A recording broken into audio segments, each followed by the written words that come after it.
পোশাক শিল্পের চলমান সংকট মোকাবেলায় তৈরি পোশাক শিল্প মালিকদের সংগঠন বিজিএমইএ এবং বাইং হাউস ব্যবসায়ীদের সংগঠন বিজিবিএ একসাথে কাজ করবে। রোববার রাজধানীর উত্তরায় এক অনুষ্ঠানে একথা বলেন ব্যবসায়ী নেতারা।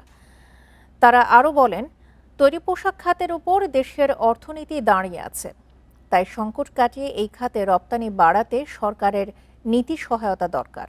বিভিন্ন দেশের ক্রেতাদের সাথে সরকারের পক্ষ থেকে যোগাযোগ করার আহ্বান জানান বক্তারা।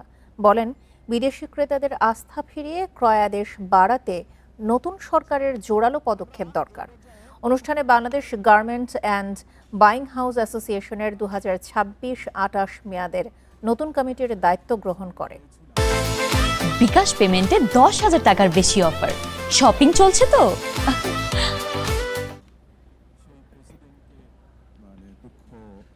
21 জনের যে বডি হয়েছে, আপনাদের কাছে আমার বিশেষ অনুরোধ থাকবে, আমরা 8টি ভাই যেভাবে কাজ করেছি, আমাদের ভেতরে কোনো গলদ ছিল না, আমাদের ভেতরে কোনো না ছিল না। ভুল করি, সঠিক করি, যেভাবেই থাকুক না কেন আমরা মেনে নিয়েছি বলেই কিন্তু বিজিবি আজকে এই লক্ষ্যে এসছে।